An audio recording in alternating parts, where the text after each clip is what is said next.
A nossa história começa com um Réveillon e termina com algo parecido a uma ressaca. Ressaca de uma geração e de uma época. Entre os dois, o Brasil e o mundo viveram um tempo apaixonado e apaixonante. É assim que começa esse romance sem ficção do Zuenir Ventura.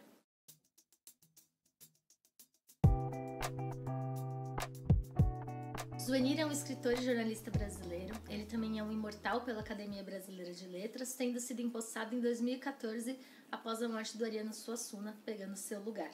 Ele trabalhou em diversas revistas e diversos jornais, recebeu inclusive um prêmio Jabuti por melhor reportagem pelo livro Cidade Partida, sobre o Rio de Janeiro, e 1968 é considerada a sua maior obra. 1968, o ano que não terminou, é a biografia de um ano e também de uma geração. Nessa época, os estudantes de Paris estavam fazendo o Maio francês, pichando os muros com dizeres como seja realista, espere o impossível ou é proibido proibir. Nos Estados Unidos, a gente estava tendo os protestos pelos direitos civis de Martin Luther King e também o movimento hippie anti-guerra, né, protestando contra a guerra do Vietnã, a Primavera de Praga. O mundo inteiro tinha jovens se rebelando naquela época. Só que no Brasil, o inimigo dessa juventude era algo muito concreto. Era a ditadura militar, que desde 64 matava, prendia e torturava. Nossa narrativa vai começar numa festa de Réveillon muito falada, que foi dada por Luiz e Heloísa Buarque de Holanda na sua casa no Jardim Botânico. Essa festa, nas palavras do autor, ela não mudou os rumos do país, mas ela representou o estado de espírito e o clima que era predominante naquela época. Como em toda passagem, havia na casa de Elô uma mistura de frustração e esperança. Algo se tinha movido em 67, ainda que parecesse que se movia para continuar igual. De qualquer maneira, a ditadura havia trocado de ditador. A legislação revolucionária foi substituída por uma constituição. Tudo bem, mas já era uma constituição. Um presidente bonachão se dizia preocupado com a normalização democrática e uma nova geração parecia disposta a deixar a marca de sua presença em todos os campos da história. Muitas vezes, o ano iria dar a impressão, repetindo Milor Fernandes, de que o país corria o risco de virar uma democracia. Com algum otimismo, encontravam-se boas razões para se esperar um feliz 68. A efervescência criativa de 67 não era, por certo, um mau sinal. Terra em transe, Quarupi, tropicalismo, alegria, o rei da vela, talvez fossem só o começo.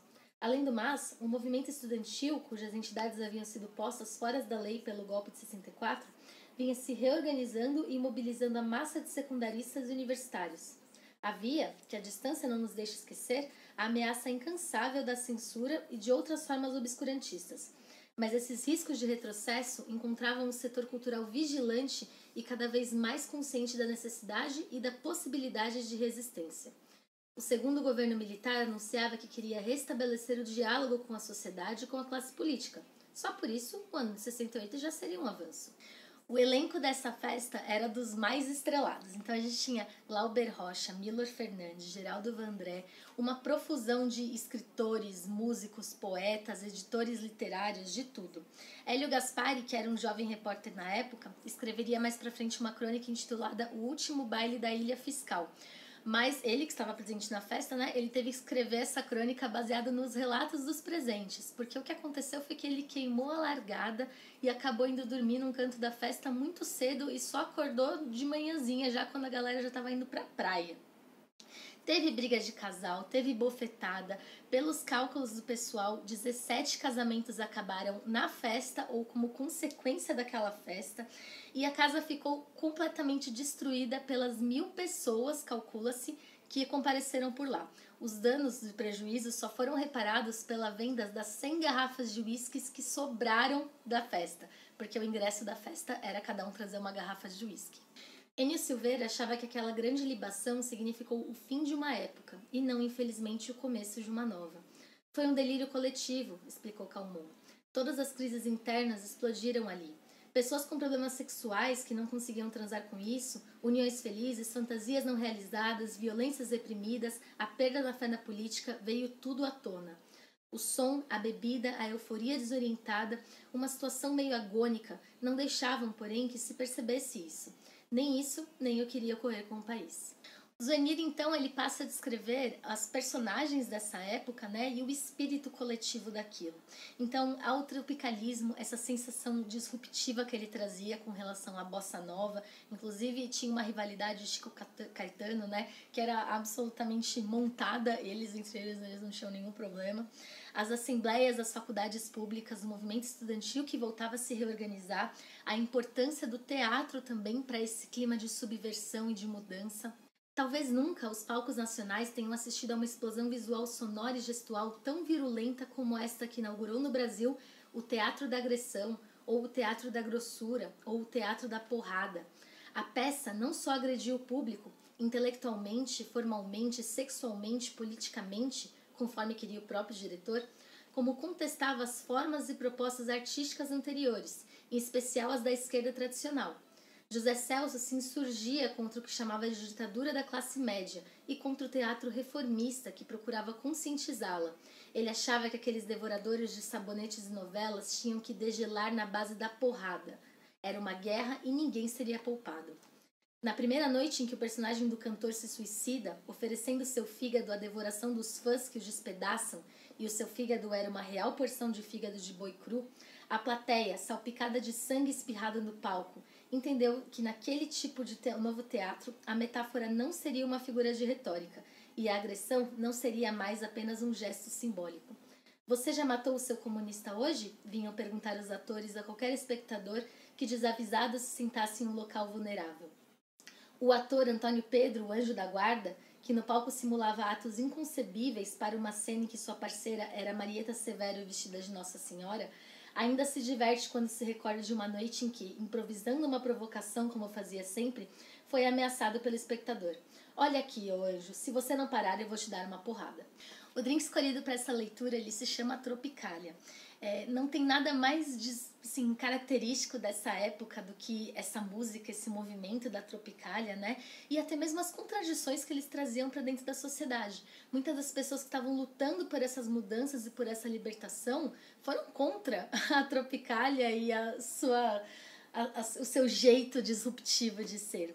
Tem uma cena muito famosa também, que é no Festival Internacional da Canção, o terceiro Festival Internacional da Canção, em que Caetano estava cantando a música É Proibido Proibir, junto com os Mutantes que estavam tocando com ele, e ele foi massacrado pela plateia. Jogaram ovos, jogaram papéis, vaiaram, chamavam de festivaia, inclusive, esse festival.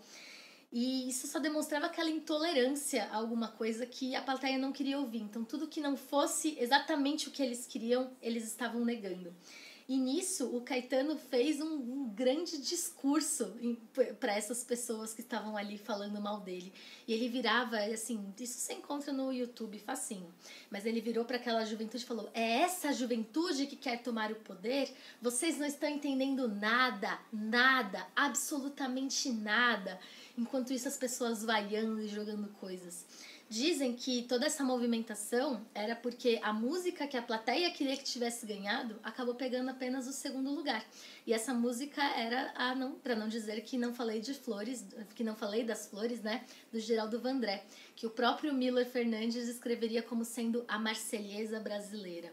Esse é um drink à base de vodka, triple sec, suco de abacaxi, suco de laranja e também grenadine. Vai ter a receita aqui no canal amanhã, então não deixem de passar para conferir. É muito gostoso. Foi então que, em 28 de março de 68, o estudante Edson Luiz foi baleado no peito por um policial num confronto dos estudantes com a polícia no restaurante universitário chamado Calabouço. Ele foi levado pela Santa Casa pelos seus colegas, mas ele estava morto. Confirmada a morte, os estudantes ergueram o cadáver nos braços e, usando-o como ariete, foram empurrando os policiais até a Assembleia. Elinor Brito, presidente da Frente Unida dos Estudantes do Calabouço, FUEC, relataria a cena mais tarde com dispensável realismo. Eles queriam tomar o corpo da gente e impedir a entrada na Assembleia. A gente disse: tá morto, a gente bate com a cabeça do Edson na barriga dos policiais e eles vão recuando. E eles foram dando para trás. No dia do seu enterro, no dia seguinte, as ruas estavam tomadas pelos estudantes, e não só pelos estudantes, e por diversos cartazes muito comoventes, como, por exemplo, um estudante foi morto, e se fosse seu filho? Durante todo o percurso, ele foi acompanhado por muitas pessoas, das janelas dos prédios e pelos carros, E, estranhamente, o percurso do carro fúnebre, né, do caixão, ficou sem luz naquela hora. Muitos dizem que isso foi um ato do governo. Mas isso não impediu que nada acontecesse. As pessoas acenderam velas nas portas de casa e nos apartamentos, os carros acenderam o farol e o corpo do estudante Edson Luiz foi enterrado à luz de velas.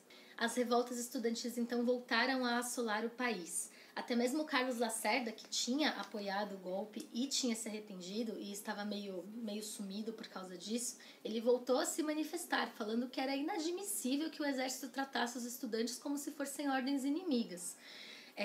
Na missa de sétimo dia do Edson Luiz, na Igreja da Candelária, houve um massacre das pessoas presentes pela cavalaria. Depois disso, ainda teve os eventos de Paris, né? Todas aquelas manifestações de Paris, elas se replicaram de uma forma absolutamente proporcional no Rio de Janeiro, tendo até mesmo o que ficou conhecido como a Sexta-feira Sangrenta. Ao contrário do movimento francês, não se lutava no Brasil contra abstrações como a sociedade da opulência ou a unidimensionalidade da sociedade burguesa, mas contra uma ditadura de carne e osso e muita disposição para reagir. As barricadas de maio de Paris talvez não tenham causado tantos feridos quanto a Sexta-feira Sangrenta do Rio, para citar apenas um dia de uma semana que ainda teve uma quinta e uma quarta quase tão violentas. Nesse dia, o povo, não só os estudantes, resolveu atacar a polícia. O centro da cidade assistiu a uma sequência de batalhas campais como nunca tinha visto antes, e como não veria durante os 6 governos militares pós-64, incluindo a junta. Foi o que mais se pareceu com uma insurreição popular.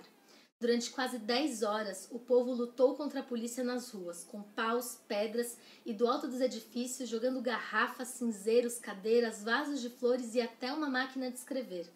O balanço de alguns hospitais, nem todos divulgaram os totais, registrou 23 pessoas baleadas, 4 mortas, inclusive o soldado da PM Nelson de Barros, atingido por um tijolo jogado de um edifício, 35 soldados feridos a pau e pedra, 6 intoxicados e 15 espancados pela polícia. No DOPS, à noite, amontoavam-se cerca de 1.000 presos.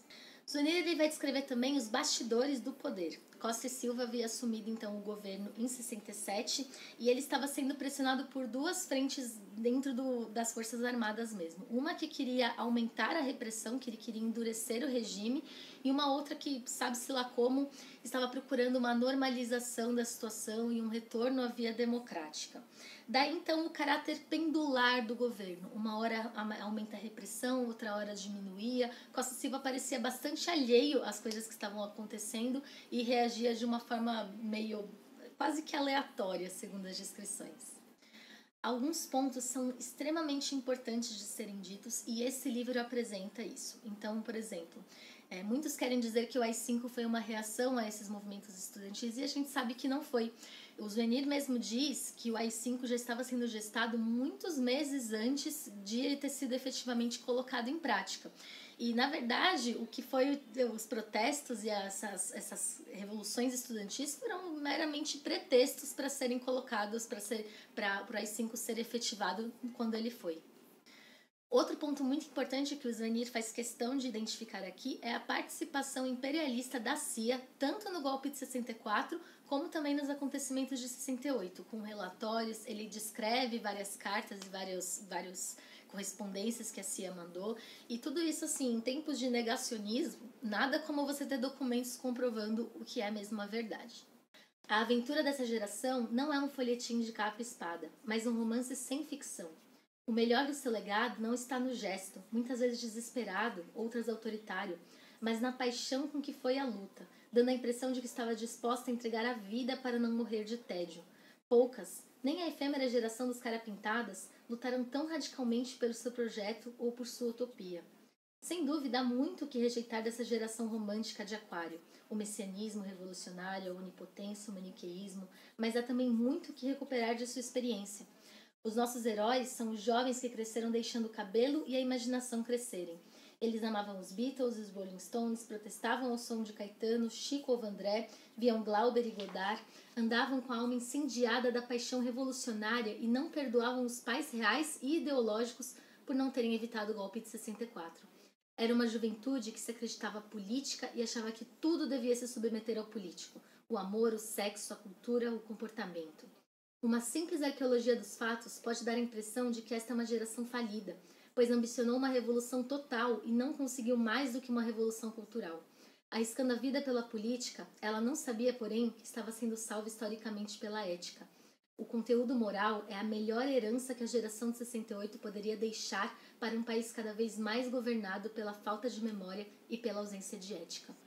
Então, são tantas histórias, tantos personagens importantes que aparecem nesse livro. Então, a gente tem os líderes dos movimentos estudantis, o Caetano, Gil, tantos outros cantores, Fernando Gabeira, Marieta Severo, entre tantos outros, incluindo militares que denunciaram abusos dentro do próprio exército, e essas pessoas são heróis também, né?